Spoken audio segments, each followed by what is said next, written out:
Good morning, good afternoon, or good evening, based on wherever you are. Hope you are doing great. Welcome to Powering the Future Summit 2022. Thank you for joining the keynote session on resilience value and matrices by none other than Dr. Jessica Bian, President of IEEE Power and Energy Society. I know I don't have to introduce her much. She is one of the most familiar faces in power and energy industry, but I would like to give few words about her before we join the session. Dr. Jessica Bian is a visionary leader and architect, has led the electric industry's reliability matrices and grid risk assessments. Currently, she is the Vice President of Grid Services at GridX Partners. She is widely recognized as a pioneer and trusted world leader in the field. It is our pleasure to have you with us today, ma'am. Over to you. Well, thank you, Stagey, and also I'd like to thank your thoughtfulness and accommodating my schedule. Like I said, I have a meeting at the 8. I'm at Vancouver time right now, so I appreciate. I'll try to get my highlights quickly. If there's any questions, I've tried to leave more time for the questions. Like I said yesterday, I've been with IEEE for 30 years, so I earned my badge today. I'm going to show off my badge again today. And also, you picked the topic that close to my area. This is my kind of day job. A lot of people ask what I do.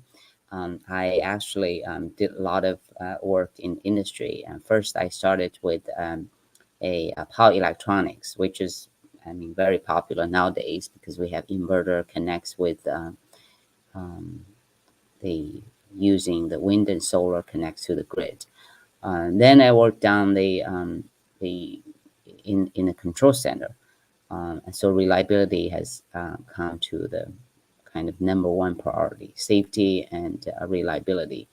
And after that, I work in the standards at NERC and FERC regulatory side, and that's when the economy comes in. So it's affordability. Besides safety, reliability, we have to make electricity, this product or service, affordable, so everyone can join, not just the CEOs or the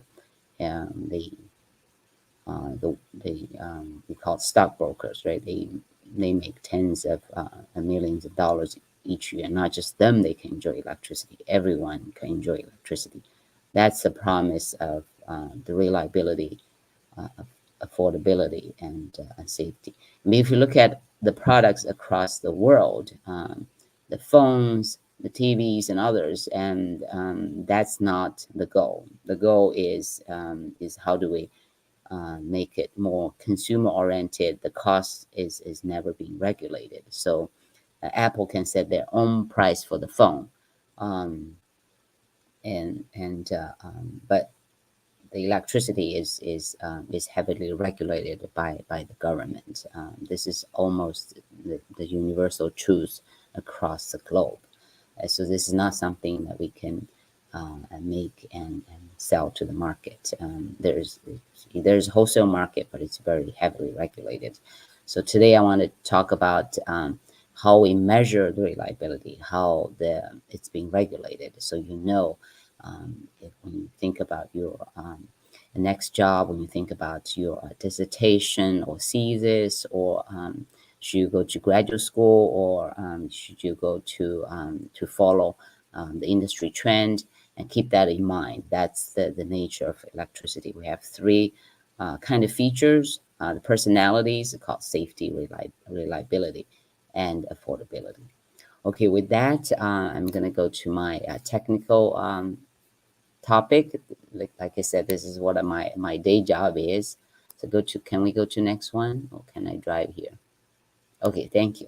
So my topic again is between reliability and resilience, right? When you try to charge your phone, and when you come to any places, and if you don't have the electricity, you don't have the lights, and say, what are we doing here? Okay, so the reliability, from if you ask anyone on the street, well, just keep lights on. That's pretty simple. So what's the technical term? How our industry interpret this particular three words, keep lights on. Let's go to next one. So so we've seen a lot. Let me close my. So we've seen a lot of or heard a lot of news. The one that I have it here is the last year in winter, in Texas had a rolling blackouts. Can we go to next one?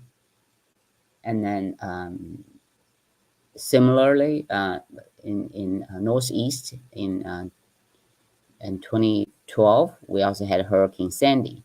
And then last year, we also had summertime, we also had Hurricane Ida. And most of the customers, we don't have electricity for days or weeks. So the question is still the same: is grid reliable? And can we say we did a good job? We kept lights on. And most of the folks, well, I talk about this for many years, and if you ask the audience, half of them will say no, the grid is not reliable because we couldn't get our electricity during the storm. And the other half would say yes, the grid was reliable, and most of the days we have electricity. For the winter, for the superstorm, we didn't pay for it, so that's why there's no guarantee the lights will be on. So, so the answer, I mean, from legal definition, from industry point of view, the second answer is right. The grid is reliable, and we're paying electricity every month, right, to the utility company. That's the bill that we're paying. We're only paying for reliability, not paying for resiliency. And hopefully that's the main distinction between reliability and resiliency. You probably heard the debate a lot between these two terms, but in plain language, and those are the differences. One, we paid for it with the reliability. Resiliency, we have not paid for it. Okay, let's go to the next one. So I answered my question here. Yeah, it's great reliable. So let's go to the next one. So here's the definition. If you ask a lawyer, like I said, I work in the regulators for many years. So this is what they feel what reliability is. They said, well, the lawyers, they don't use numbers, equations, they use words. So the words they have is, well, okay, it's adequate level reliability. Again, three words, right? Adequate level reliability. So mainly I highlighted here if the grid can prevent instability, uncontrolled separation, or cascading failures, then the grid is reliable, or it has adequate level of reliability or reasonable level of reliability. So that's what we're paying for every month. We didn't pay anything says 100% reliability. There's no 100% here. It just says adequate level. So when we say 100%, that means everything, right? During the superstorm, earthquake, wildfire, you name it, all the things that you can imagine, then we want to have the electricity.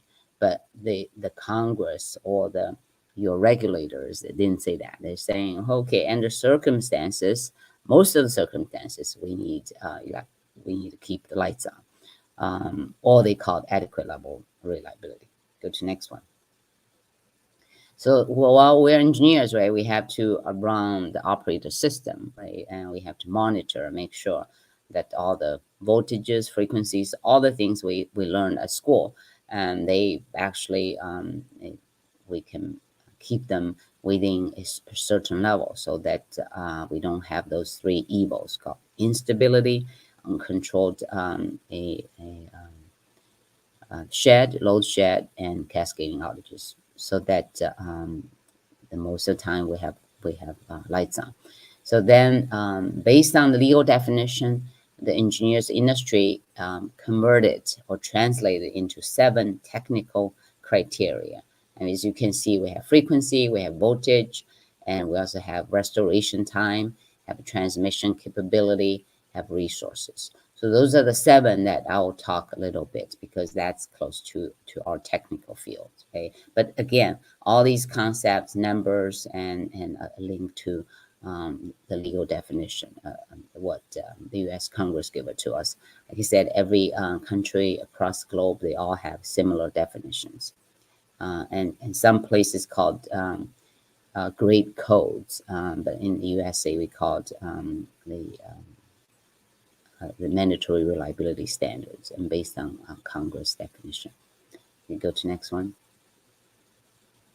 And again, that this chart emphasized my point is that this is in U.S. we pay about 15 cents for kilowatt hour, and that this is how much when we say okay it's great reliable, and this is how much we're paying. We pay 15 cents. If we pay more, it will be more reliable. Instead of losing some electricity during the storm time, we probably can recover it quickly. But if we pay less, we'll have a less reliable system. So this particular average cost or average the rate is closely to what reliability is about, closely to what safety and affordability is about. Go to next one.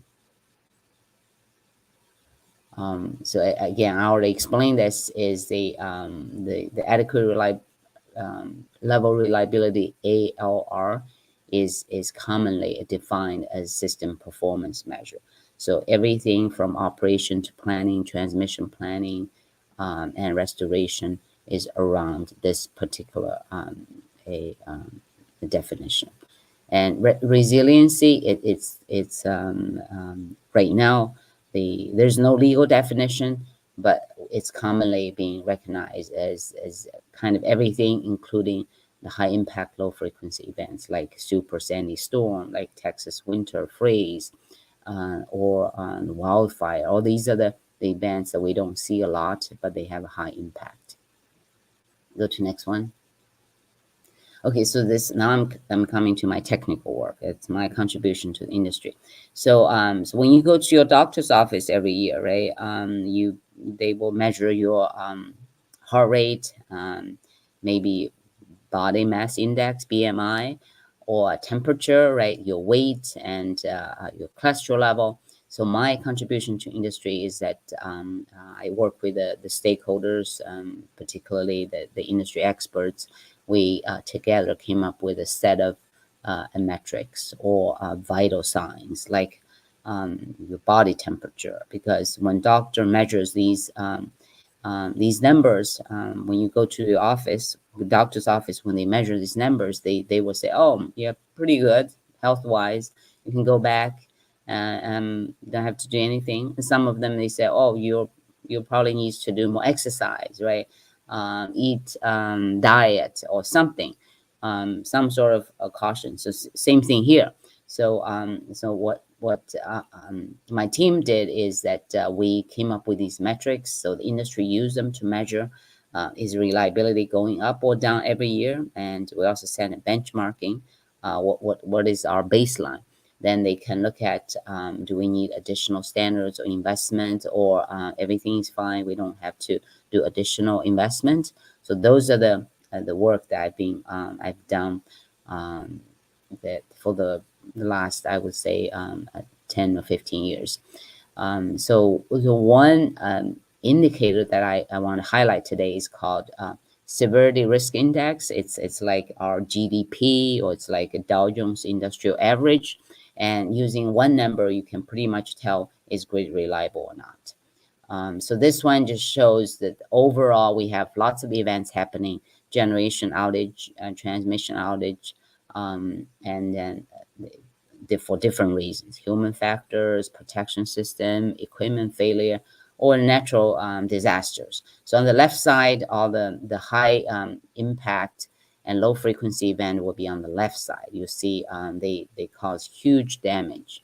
And some of them, like I said, during super sandy, my house lost electricity for 7 days.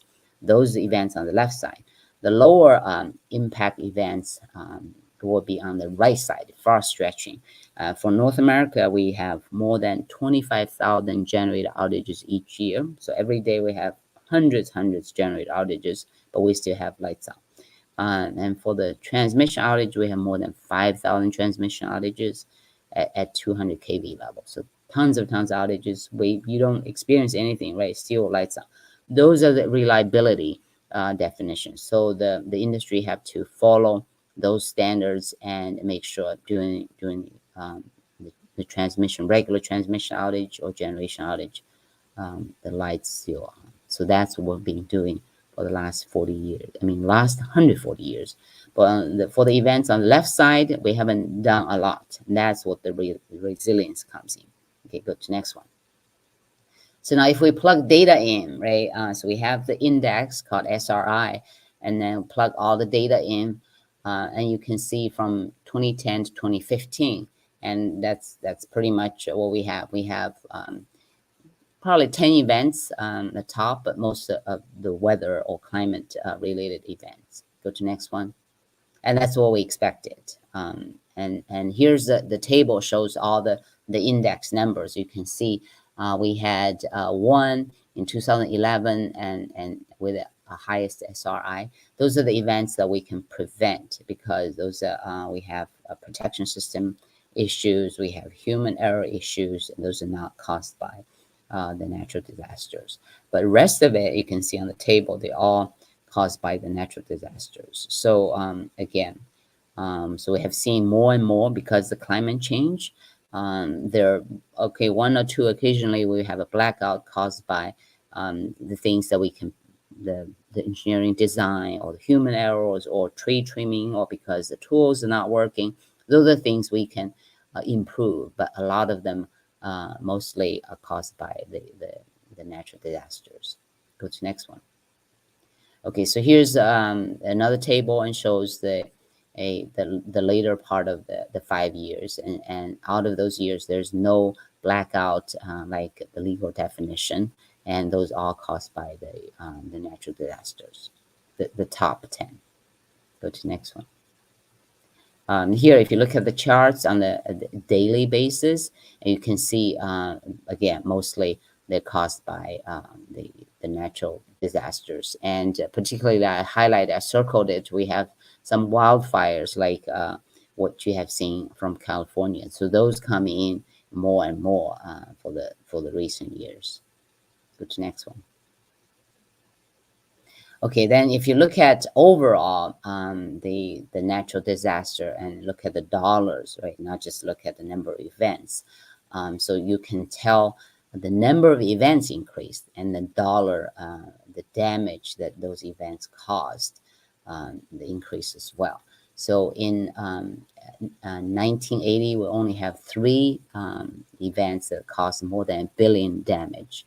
And in 2020, we have about 20 events that caused the economic damage more than $1 billion. Go to next one. So what PS has been doing to slow down the climate change or to make the energy transition.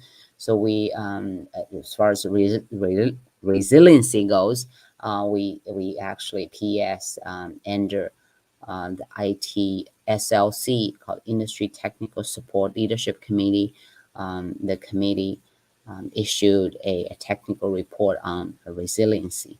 And it's a great report. If you want to do a PhD dissertation on that, please read this, the fundamental report. It actually gathered all definition across the globe and shared the best practices, and also and talk about what are the technical trends coming in, what would be the new metrics for resilience. Go to next one.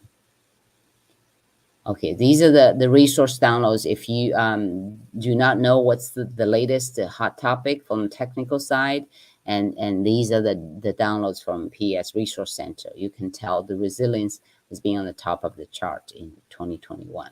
Next one, please. Now I wanted to say, okay, a few words about the standards. So now we have reliability, right? We talk about the reliability. Those are the expectations from consumers, ratepayers, public says, oh, we need to keep lights on under most of the conditions. That's what we pay. So how do we measure? So is this company or is this this set of the service, the distribution transmission service better than the other. So industry came up with a set of benchmark metrics. They also called IEEE standards 1366. I'm proud to say that PS members and the technical committees came up with that standards. It was the first one was issued in 1999, so it was more than 20 years ago. The latest revision was published in 2012, and essentially it have these indices to measure the distribution side reliability. We have a system average interruption duration index, or SAFE, and there's SAIDI and SAFE. And I will not go through each of them, but you can Google it, and there's a wiki and everything about these metrics. So utility companies use that to measure. And if the number goes low, and they will go to the regulator, ask for money to improve, or the regulator will demand the higher safety numbers, or higher um, all the reliability index numbers. Most of the good companies, they can achieve 99.99 on safety. So like I said, I mean, the reliability is excellent. Some companies, they're not there yet. And also industry came up with, like I said, benchmarks. They have different quartiles. They look at the top performers will be in the first quartile, the lowest with the fourth quartile. So they do benchmarks every year, so the utility companies know where their performance are. So they always trying to improve their numbers, and then also talk to regulators to get the investment so they can do improve reliability over the years. Next one. Now it comes to resilience. There's no standards yet, but we do have a standards working group, and they are working on the draft. So the first one they proposed for resilience is called storm resilience. We talk about the storm, right? It's because we don't have expectation we'll keep lights on during storm. They said, well, okay, so what's the right, tolerable the hours, the people, the general public. So right now they came up with a 12-hour is acceptable interruption, like without electricity during these natural disaster events. I will not go through the detail, but here's a calculation. Like I said, 12-hour is the number you want to remember. That's what they're proposing right now. That could be part of the standards in a couple of years. Go to next one. Another one is they wanted to say, okay, what if there's no storm, like the wildfire, right? There's no storm, it's just hot, a temperature or flood, or some other. So they came up with another metric. Again, it's a suggestion right now. It's called non-storm gray sky days resilience metric. And you can read the details, but essentially it covers participation, like a rainfall, and temperature, high temperature, and all these, and wind and high wind speed. Like I said, the weather, there's no storm, but there are other extreme conditions that could cause the reliability issues, and they defined as a non-storm gray sky days. Could be varied by utility size, and so again, is 12 still good? So we have to look at it. There's a calculation there as well. So essentially, it says that the calculation is measured on the customer interruption over the total customer base. So it kind of makes sense, right? We could go to the next one. So what are the priorities we have for PES industry? We're trying to support, because we're doing the energy transition to clean energy and combat climate change. So PES has been working with a lot of regulators across the globe and try to provide the standards and also provide technical solutions, and so they can consider those and in their rate cases. Go to next one. Also, we collaborate with industry. You can see this is a list of the companies that have signed an MOU agreement with us. So we help each other to speed up the energy transition, and from the technical point of view, because PES and IEEE provide independent technical assessments. Go to next one, please. Here's another one, the 2020. We have again, the PS provide the report on COVID and others. So those are very timely reports, so we can share best practices across the globe. Next one. The latest technical report is fixed on climate change. So I highly recommend you go to Resource Center and download this particular report. This is the latest on what industry and how we're gathering together and talk to the utility guys and what the investment have been going to and what the latest trend will be. So I will not go highlight, but go to Resource Center to find this particular report. Next one. I just want to summarize. The industry started 140 years ago. Go to next one. We have these giants: Thomas Edison, Westinghouse. We were able to achieve.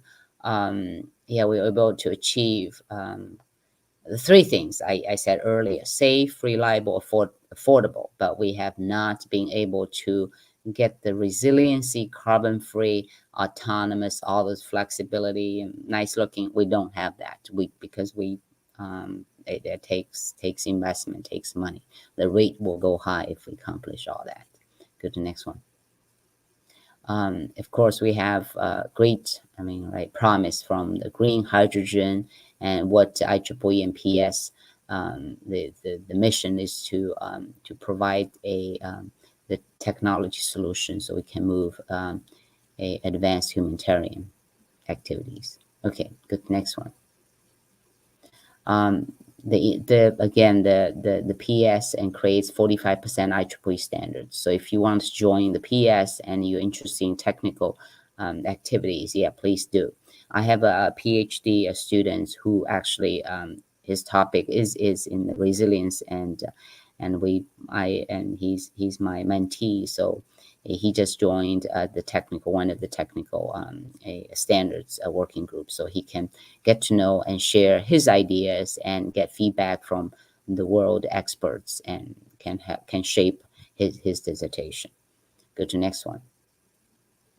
These are our technical committees, and you can take a look at these online and see which one you like and you can join. That's the beauty of PS or IEEE. You can join any committees. These are open to the individuals. Go to next one. So PS has a global connection, and across the global we have 780 chapters. Go to next one. So instantly, if you become a PS member, you're connected with everyone across the globe within PS. If you cannot come to the meetings or you miss some of the talks, go to Resource Center and you can find the reports and presentations and videos. Next one. The students entrepreneur, yes, you heard that we have Smart Village. So we're trying to have all the students, YPs, to be part of the Smart Village program, so you can go out and help the installation design and have hands-on experience. Go to next one. Collaboration, you heard we have Smart Village and Smart Cities. Go to next one. A scholarship, I want to say it again, we have a outstanding student scholarship for the master student a program. So Stagey, think about that. This is offered for the students across the globe. Go to the next one.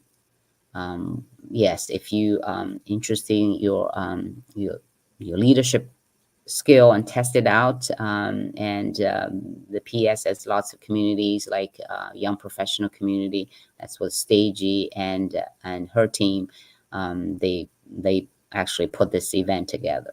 Thank you again, Stagey. We also have a Women in Power. I've been active Women in Power member for last 10 years. Go to next one. Of course, publications. If you're a graduate student, especially PhD, postdoc, and you would help do the research and publish your reports in these transactions. Go to next one.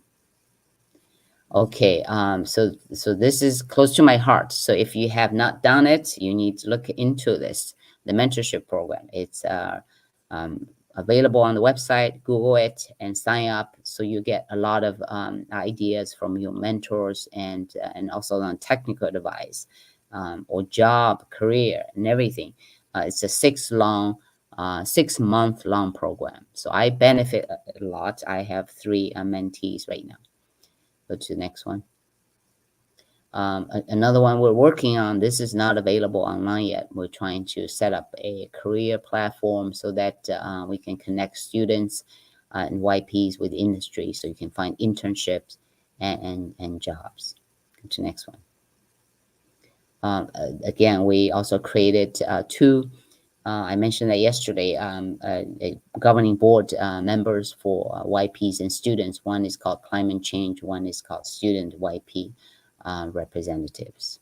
So take a look at that. We'll do that every year. So we wanted to see your nomination. Go to next one. This is my closing. So if you don't know what you are going to do next 20 or 50 years, that's fine. I don't know that either. But the best way I find out is to be part of it. So you can shape it, you can reinvent yourself. With that, thank you. Back to you, Stagey. Thank you so much, ma'am, for a wonderful session.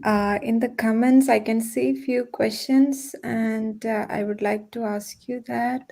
First question is, does the severity risk index apply to mini and micro and mixed energy grids? A good question. No, the SRI is only for transmission 200 kV above.